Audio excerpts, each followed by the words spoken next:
नमस्कार। सुबह 8 बजे के समाचारों में आपका स्वागत है। मैं हूं दीप्ति शाही सिंह और सबसे पहले नजर डालते हैं 20 बड़ी खबरों पर। सुबह के 8 बज रहे हैं और क्या कुछ प्रदेश की जो खास खबरें हैं वो आपको बताते हैं। प्रदेश की जो खास खबरें हैं उनको एक बार जान लेते हैं और उसके बाद विस्तार से समाचार की शुरुआत करते हैं।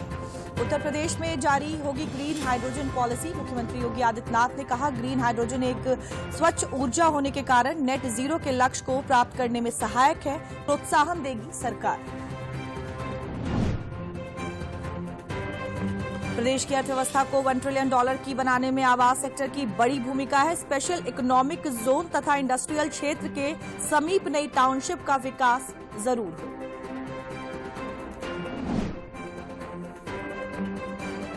प्राकृतिक झीलों जलाशयों का संरक्षण एवं मनोरंजनात्मक गतिविधियों के लिए विकसित किया जाए। लेक फ्रंट, रिवर फ्रंट एवं धार्मिक क्षेत्रों को विकसित किया जाए।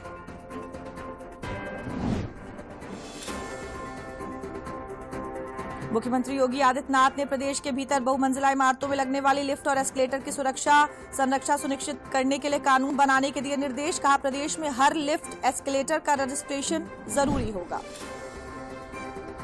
मुख्यमंत्री योगी आदित्यनाथ ने शहरी नियोजन विभाग के साथ की बैठक। सीएम योगी ने कहा, धार्मिक नगरों में प्रतिष्ठित मंदिरों के आसपास न बने बहुमंजिला भवन। मुख्यमंत्री योगी आदित्यनाथ ने आगरा के बटेश्वर से मथुरा के गोवर्धन तक राज्य की पहली अंतर जिला हेलीकॉप्टर सेवा का उद्घाटन किया। सीएम ने कहा, डबल इंजन सरकार से उत्तर प्रदेश में विकास हुआ है।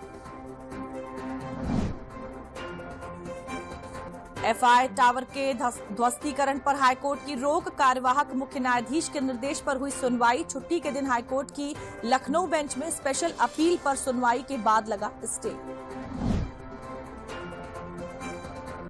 राज्यसभा सांसद दिनेश शर्मा ने कहा, आज तक विपक्ष का कोई नेता नहीं आया अयोध्या। अखिलेश सोनिया ने नहीं किए कभी रामलला के दर्शन। ब्राह्मण कोई जाति नहीं, ब्राह्मण एक विचारधारा है।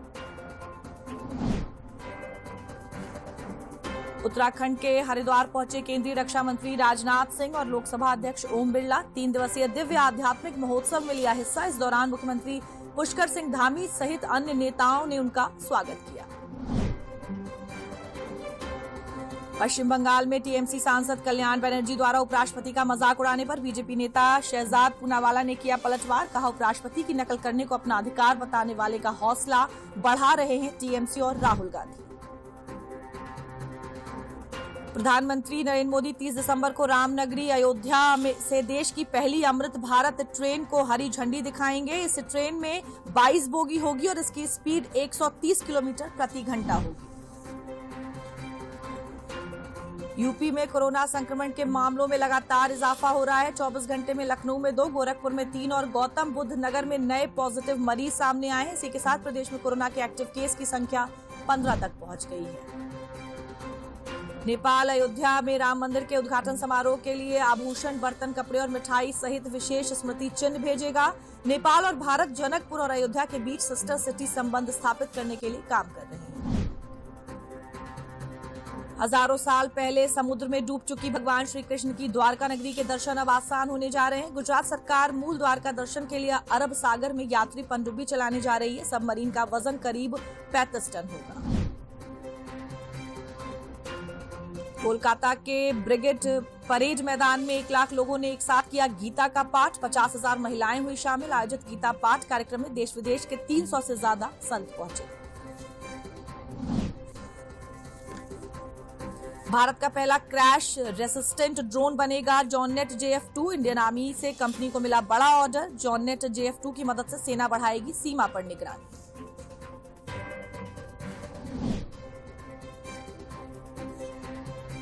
मिर्जापुर में राजकीय स्नातकोत्तर महाविद्यालय चुनार में स्मार्टफोन वितरण कार्यक्रम का किया गया आयोजन। मंत्री अनुप्रिया पटेल ने 360 छात्रों को स्मार्टफोन बांटे। स्मार्टफोन पाकर बच्चों के चेहरे पर आई खुशी। यूपी के 6 जोन में डिफेंस कॉरिडोर के तहत लगभग 25,000 करोड़ रुपए के 138 MOU हुए हैं। बहुराष्ट्रीय कंपनियों ने झांसी, लखनऊ और अलीगढ़ में निवेश के प्रति दिखाई है रुचि। वाराणसी में 8 लाख के गांजा के साथ 2 तस्कर गिरफ्तार। चेकिंग के दौरान लंका पुलिस ने किया गिरफ्तार। बिहार के कैमूर जनपद के रहने वाले हैं तस्कर। बनारस रेलवे स्टेशन जाते समय तस्कर हुए गिरफ्तार।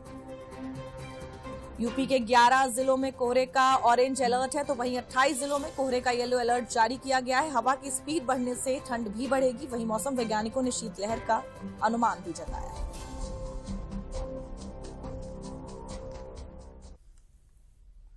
और अब समाचारों का रुख विस्तार से करते हैं। राष्ट्रपति ने भारतीय न्याय संहिता, भारतीय नागरिक सुरक्षा संहिता और भारतीय साक्ष्य विधेयकों पर हस्ताक्षर कर दिए हैं। इन तीनों कानूनों ने औपनिवेशिक दौर के आईपीसी, सीआरपीसी और भारतीय साक्ष्य कानून की जगह ले ली है। 1860 में बनी आईपीसी की जगह भारतीय न्याय संहिता, 1898 में बनी सीआरपीसी की जगह भारतीय नागरिक सुरक्षा संहिता और 1852 के इंडियन एविडेंस एक्ट के तहत भारतीय साक्ष्य संहिता ने ले ली है। इन विधेयकों को संसद के शीतकालीन सत्र के दौरान लोकसभा ने 20 दिसंबर को और राज्यसभा ने 21 दिसंबर को पारित किया था। इन कानूनों की जगह सरकार की मंशा सजा की बजाय न्याय और सुधार पर अधिक ध्यान सुनिश्चित करने की है। सरकार का कहना है कि नई व्यवस्था में न्याय प्रणाली नागरिक केंद्रित होगी। इससे न केवल औपनिवेशिक कानूनों से छुटकारा मिला है, बल्कि लंबी और जटिल न्याय व्यवस्था को आसान करने में भी मदद मिलेगी।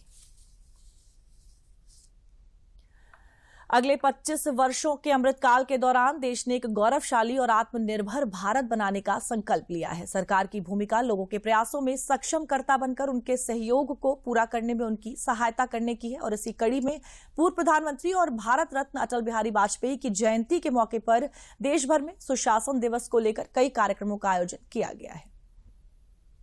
पूर्व प्रधानमंत्री और भारत रत्न अटल बिहारी वाजपेयी जी की 99वीं जयंती पर देश भर में उन्हें श्रद्धांजलि अर्पित की गई। देश भर में सुशासन दिवस को लेकर कई कार्यक्रमों का आयोजन किया गया और अटल बिहारी वाजपेयी द्वारा देश को दिए गए योगदान को याद किया गया। उत्तर प्रदेश के मुख्यमंत्री योगी आदित्यनाथ ने पूर्व प्रधानमंत्री अटल बिहारी वाजपेयी को पुष्पांजलि अर्पित की। योगी आदित्यनाथ ने अटल जी के पैतृक गांव बटेश्वर में उनकी प्रतिमा का अनावरण किया। वहीं जयपुर में राजस्थान के मुख्यमंत्री भजनलाल शर्मा और उप मुख्यमंत्री दिया कुमारी ने पूर्व प्रधानमंत्री और भारत रत्न अटल बिहारी वाजपेयी की जयंती पर उन्हें श्रद्धा सुमन अर्पित किए। गोवा के मुख्यमंत्री प्रमोद सावंत पणजी में सुशासन दिवस कार्यक्रम में शामिल हुए और अटल जी को श्रद्धांजलि दी। उत्तराखंड के मुख्यमंत्री पुष्कर सिंह धामी ने देहरादून में अटल बिहारी वाजपेयी को श्रद्धांजलि अर्पित की। उन्होंने काशीपुर में भारत रत्न अटल बिहारी वाजपेयी की प्रतिमा का अनावरण भी किया। उधर गुजरात के मुख्यमंत्री भूपेंद्र पटेल गांधीनगर में सुशासन दिवस समारोह में शामिल हुए। इन 1 वर्ष के अंदर सरदेव अटल जी की स्मृतियों को जीवंत बनाए रखने, उनके जीवन के हर एक उस पक्ष को जिसने समाज और राष्ट्र को एक नई दिशा दी है,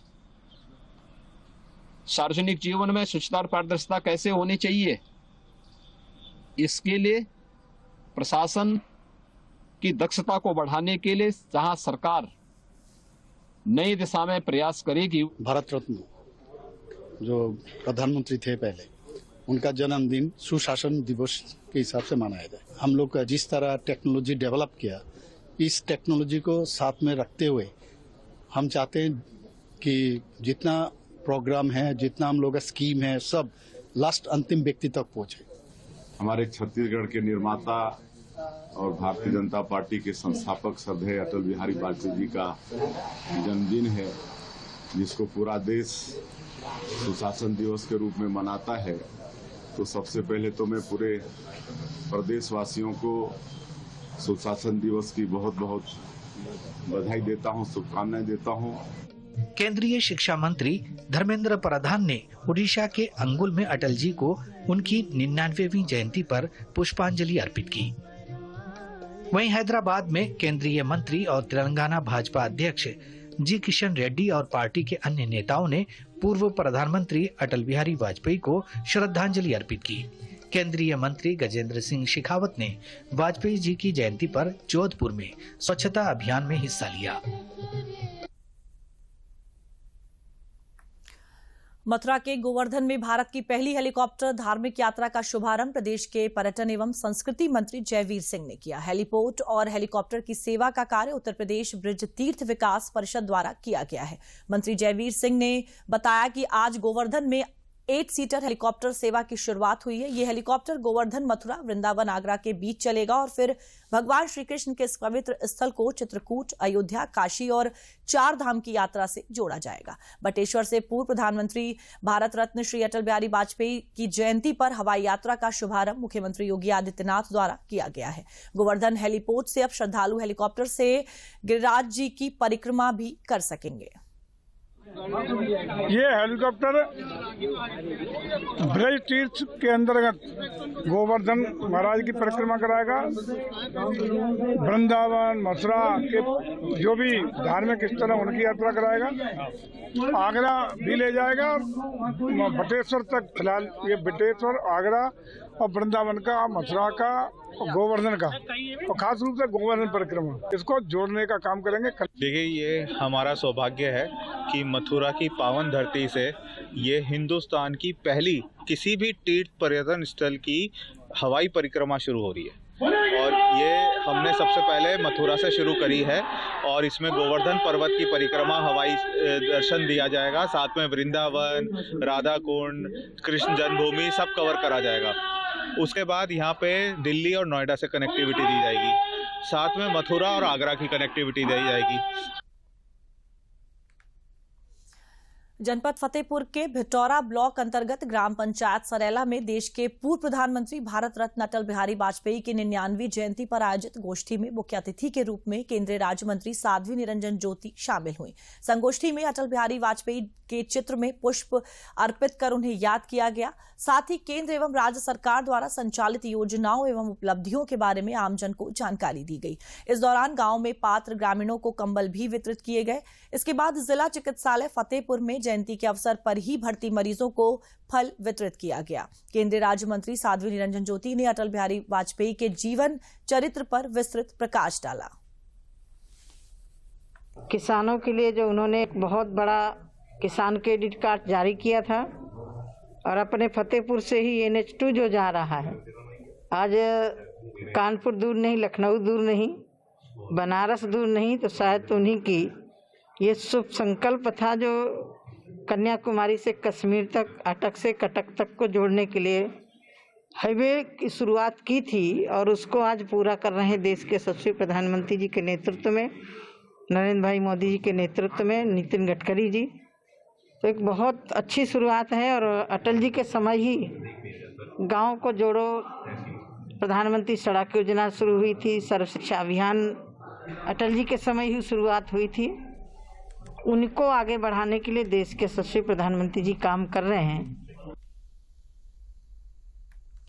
भारत रत्न पूर्व प्रधानमंत्री श्रद्धेय अटल बिहारी वाजपेयी की जयंती पर लखनऊ के कुड़िया घाट चौक में कार्यकर्ता समागम, संगोष्ठी व तहरी भोज का आयोजन किया गया। इस अवसर पर उप मुख्यमंत्री ब्रजेश पाठक ने सर्वप्रथम अटल जी के चित्र पर पुष्पांजलि अर्पित की और उसके उपरांत अटल जी के साथ अपनी स्मृतियों को साझा किया। उप मुख्यमंत्री ने अटल जी को याद करते हुए कहा कि श्रद्धेय अटल जी एक ऐसी विरासत के मुखिया थे जिन्होंने कभी किसी से भेदभाव और दुर्भाव नहीं किया।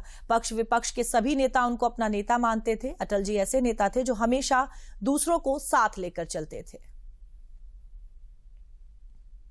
हम सब जानते हैं कि अटल जी एक ऐसे नेता थे जो हमेशा एक दूसरे को साथ लेकर के चलते थे। लखनऊ में तो घर घर लोग उनको आज याद करते हैं। परमाणु विस्फोट की बात आप करेंगे तो जब परमाणु विस्फोट हुआ तो दुनिया के बड़े कंट्री जो अपने आप को नीति नियंता कहते थे, उन लोगों ने प्रतिबंध लगाने की बात कही, लेकिन पूज्य अटल जी ने उनसे कभी समझौता नहीं किया और भारत को परमाणु महाशक्ति बना करके परमाणु विस्फोट करके साबित कर दिया कि भारत सबसे आगे होकर के है। 30 दिसंबर को प्रधानमंत्री नरेंद्र मोदी के कार्यक्रम की तैयारी को लेकर डिप्टी सीएम केशव मौर्य कल अयोध्या पहुंचे। सर्किट हाउस में उन्हें गार्ड ऑफ ऑनर दिया गया। इस दौरान भाजपा नेताओं ने डिप्टी सीएम केशव प्रसाद मौर्य का स्वागत किया। प्रधानमंत्री के कार्यक्रम में 30 दिसंबर तक डिप्टी सीएम केशव मौर्य अयोध्या में कैंप करेंगे और स्वच्छता अभियान चलाएंगे।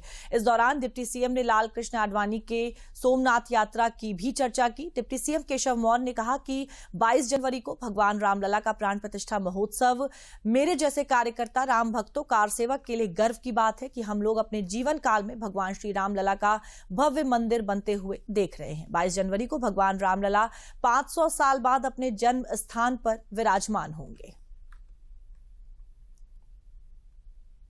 कार्यकर्ता के लिए, राम भक्त के लिए, कार सेवक के लिए गौरव की बात है कि हम लोग अपने जीवन काल में भगवान श्री रामलला का भव्य मंदिर बनते हुए देख रहे हैं। 22 जनवरी 2024 को भगवान रामलला 500 साल बाद अपने जन्मस्थान पर विराजमान होंगे और एक राम भक्त के रूप में, एक राष्ट्र भक्त के रूप में देश और दुनिया के राम भक्तों की ओर से मुख्य यजमान के रूप में देश के प्रधानमंत्री माननीय नरेंद्र मोदी जी आ रहे हैं।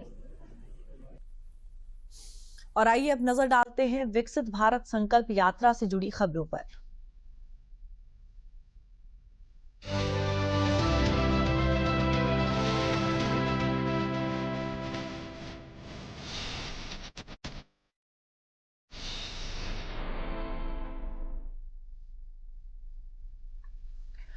और पूर्व प्रधानमंत्री भारत रत्न अटल बिहारी वाजपेयी की जयंती पर आयोजित संगोष्ठी में भाजपा प्रदेश अध्यक्ष भूपेन्द्र चौधरी शामिल हुए। इस अवसर पर उन्नाव में भाजपा प्रदेश अध्यक्ष ने विकसित भारत संकल्प यात्रा प्रदर्शनी का शुभारंभ भी किया। कार्यक्रम में सरकारी योजना से लाभान्वित लोगों को एक साथ शपथ दिलाई गई और साथ ही भारत रत्न अटल बिहारी वाजपेयी को नमन किया गया। इस अवसर पर बीजेपी प्रदेश अध्यक्ष ने अटल बिहारी वाजपेयी जी की सरकार में हुए दूरदर्शी परियोजनाओं का बखान कर उनके व्यक्तित्व को जनता के बीच साझा किया। प्रदेश अध्यक्ष ने बीजेपी कार्यालय में संगठन पदाधिकारियों व मंडल अध्यक्षों के साथ बैठक कर 2024 में विजय सफर के महत्वपूर्ण टिप्स दिए। फसल बीमा योजना, मृदा स्वास्थ्य कार्ड जैसी योजना किसानों के अनुकूल प्रारंभ की है। ये योजनाएं गरीबों, युवाओं और महिलाओं और विशेष रूप से किसानों को सरकार का जो फोकस है उस फोकस को प्रतिबंधित करने का काम करती है। ये वो 4 स्तंभ है। जम्मू के जिला पुंछ और राजौरी में सुरक्षा बलों का तलाशी अभियान सोमवार को भी 5वें दिन जारी है। पुलिस, सेना, सीआरपीएफ की टीमें आतंकवादियों की तलाश में जुटी हुई हैं। वहीं सेना प्रमुख जनरल मनोज पांडे मौजूदा स्थिति का जायजा लेने सोमवार को जम्मू पहुंचे। सेना प्रमुख कमांडरों के साथ बातचीत की और उन्हें पेशेवर तरीके से ऑपरेशन चलाने और सभी चुनौतियों के खिलाफ दृढ़ और स्थिर रहने के लिए प्रोत्साहित किया। मौजूदा सुरक्षा स्थिति का जायजा लेने के लिए सेना प्रमुख जनरल मनोज पांडे सोमवार को जम्मू पहुंचे। अपनी यात्रा के दौरान सेना प्रमुख ने पुंछ सेक्टर का दौरा किया। सेना प्रमुख को सुरक्षा स्थिति पर ताजा जानकारी दी गई। सेना प्रमुख ने वहां तैनात कमांडरों से बातचीत की। सेना प्रमुख ने उन्हें सर्वाधिक पेशेवर तरीके से ऑपरेशनों को अंजाम देने का निर्देश दिया। सेना प्रमुख ने सभी चुनौतियों के खिलाफ दृढ़ रहने के लिए भी उनसे कहा। उनका ये दौरा ऐसे समय में हो रहा है जब हाल ही में सीमावर्ती जिले पुंछ में सेना के काफिले पर घात लगाकर किए गए हमले में 4 सैनिकों की शहादत के लिए जिम्मेदार आतंकवादियों को पकड़ने के लिए बड़े पैमाने पर अभियान चलाया जा रहा है। इस बीच दिल्ली में क्रिसमस के कार्यक्रम में मुख्य न्यायाधीश डीवाई चंद्रचूड़ ने इन वीर सपूतों के बलिदान को याद करते हुए कहा कि हमें नहीं भूलना चाहिए कि देश की रक्षा के लिए ये जवान अपने प्राण न्यौछावर कर रहे हैं। We lost 4 of our members of the armed forces a few days ago. So just as we celebrate Christmas, let us not forget those who on our borders, who are giving up their lives, who are spending, these wintry Christmas mornings, the winter, to protect us and our nation. गुरुवार को पुंछ के सूरनकोट इलाके में आतंकवादियों द्वारा सुरक्षा कर्मियों के काफिले पर किए गए हमले में 4 जवान शहीद हो गए थे। इसके बाद सेना ने बड़े पैमाने पर आतंकवादियों के धरपकड़ के लिए अभियान छेड़ा। आतंकी हमले वाली जगह के पास संदिग्ध परिस्थितियों में 3 ग्रामीणों की शवों की बरामदगी के मामले में सेना ने आंतरिक जांच शुरू कर दी है। सूत्रों के मुताबिक भारतीय सेना ने 13 सेक्टर राष्ट्रीय राइफल्स के ब्रिगेड कमांडर को अटैच कर दिया है। उनकी यूनिट घटना क्षेत्र में ऑपरेशन देखरेख पर तैनात थी। हालांकि इसकी आधिकारिक पुष्टि नहीं हो पाई है। उधर 3 नागरिकों के शव बरामदगी मामले की पुलिस गहनता से जांच कर रही है। पुलिस ने इस मामले में अज्ञात लोगों के खिलाफ हत्या का मुकदमा दर्ज किया। और कोविड के नए वेरिएंट से बढ़ते संभावित खतरों से सचेत रहने की जरूरत है। लखनऊ के बाल रोग विशेषज्ञ डॉक्टर आईपी सिंह ने कहा कि ठंड के मौसम और कोविड के संभावित चुनौतियों से निपटने के लिए लोगों को तैयार रहना होगा। उन्होंने कहा कि कोविड एप्रोप्रिएट बिहेवियर अपनाकर हमें रहना होगा। बच्चों को ज्यादा भीड़ भाड़ वाले स्थानों पर ले जाने से बचना होगा। उन्होंने कहा कि 3 दिनों तक बुखार न उतरने की स्थिति में जांच करवाना जरूरी हो जाता है। ज्यादातर एक्सपोजर में ऐसा देखा जाता है कि बच्चे पेरेंट्स के साथ रहते हैं, मोस्ट ऑफ द टाइम उतना उनका निकलना नहीं होता है, तो बाहर से घर में लाने का जो जरिया होता है मतलब इन्फेक्शन का, वो ज़्यादा पेरेंट्स की तरफ से कभी ऐसी अगर आपने मतलब कोविड एप्रोप्रिएट प्रोटोकॉल नहीं फॉलो किया तो आने की संभावना रहती है।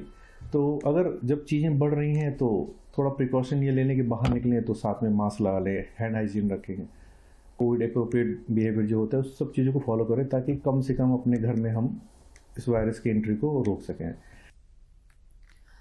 और आइए देखते हैं अयोध्या में राम मंदिर से जुड़ी खबर।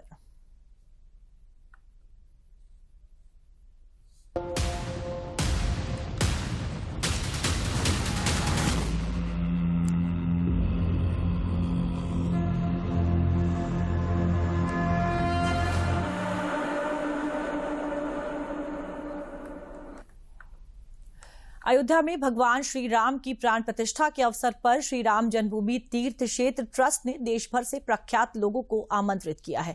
पर्यटन की सुविधाओं का भी समुचित विकास किया जा रहा है और इसी के चलते एक 5 सितारा टेंट सिटी बसाई गई है। आइए देखते हैं एक खास रिपोर्ट। अयोध्या में भगवान राम की प्राण प्रतिष्ठा के अवसर पर आने वाले देश और दुनिया भर के तमाम उन खास लोगों के लिए खास व्यवस्था भी की गई है। ब्रह्मकुंड अयोध्या में इस टेंट सिटी को बनाया गया है जो समस्त 5 स्टार सुविधाओं से लैस है।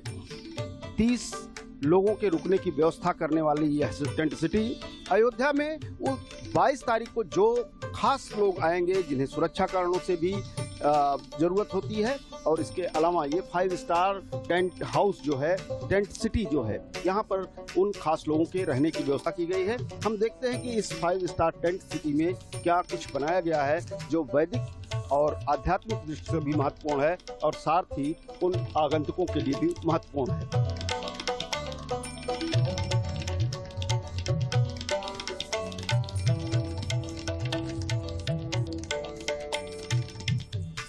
इस टेंट सिटी में घुसते ही सीधे सबसे पहले जो है भगवान राम का यह खड़ाऊ यह दर्शाता है कि भगवान राम की अनुपस्थिति में भी भरत द्वारा राम के खड़ाऊ के द्वारा यहाँ पर राम राज्य की स्थापना की गई थी।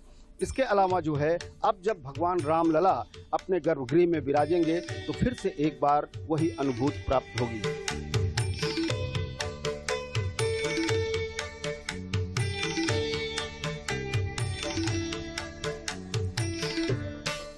आइए देखते हैं कि राम भक्तों के लिए जो यहाँ पर आएंगे जो 5 स्टार सुविधाएं यहाँ पर विकसित की गई हैं कॉटेज में किस तरह की हैं और क्या कुछ है यहाँ पर जानने की कोशिश करते हैं। कृष्णकांत जो यहाँ के ऑपरेशनल मैनेजर हैं। कृष्णकांत जी, आपके इस कॉटेज में क्या कुछ 5 स्टार व्यवस्थाएं हैं? सर, कॉटेज की में सभी वो व्यवस्थाएं जो एक होटल में हैं, जैसे कि आप बात करें तो बेड है, AC है, कबर्ड है और हमने ब्लोअर भी दिया हुआ है। जनवरी में ठंड का मौसम रहेगा तो उसके लिए ब्लोअर भी है। और अगर नॉर्मल एक सीजन होता है इसमें आदमी को ना AC की जरूरत होती है ना हीटर की जरूरत होती है तो उसके लिए एक फैन भी दिया हुआ है। TV है सर, वाईफाई की सुविधा है।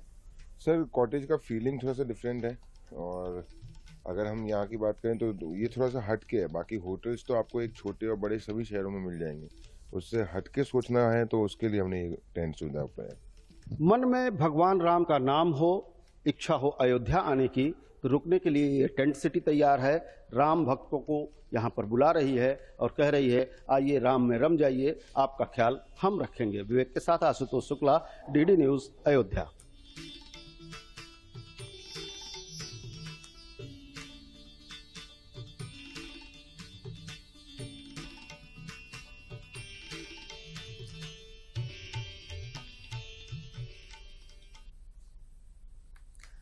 और आइए अब देखते हैं काशी तमिल संगमम से जुड़ी हुई खबरें।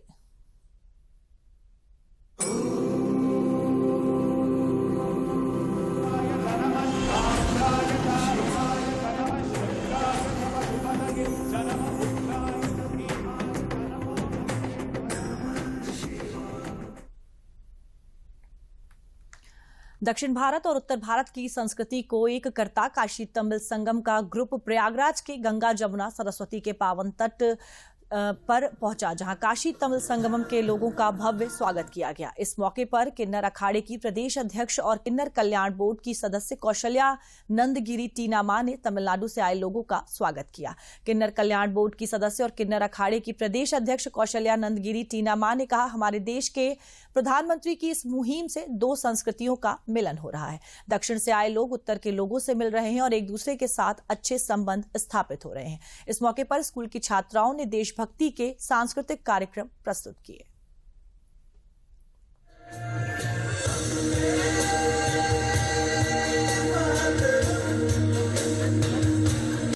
में आगे हम लोग एकदम अच्छा था। ये प्रोग्राम में हम लोग का वो दक्षिण भारत वो उत्तर भारत दोनों को ये कनेक्टिंग के लिए एकदम अच्छा वाला पूरा आदमी का ये पूरा जाता है। ये हम लोग का कितना आता है स्वागत, ये कितना अच्छा स्वागत देता है। ये संस्कृति का ये पूरा अच्छा होता है इसमें। तो काशी तमिल संगमम इस समय काशी में चल रहा है। पिछले साल से इसकी शुरुआत हुई थी। ये काशी तमिल संगमम 2.0 है और इस दौरान भी जो तमिल लोग हैं और उत्तर भारतीय लोग हैं उनका एक बेहतरीन जो संगम है वो देखने को मिल रहा है। काशी में 30 दिसंबर तक ये आयोजन होगा और इसमें तमाम जो दक्षिण भारत के लोग हैं वो यहाँ पर पहुँच रहे हैं। समाचारों में मेरे साथ फिलहाल के लिए इतना ही। 10 बजे के समाचारों में आपसे फिर मुलाकात होगी। नमस्कार।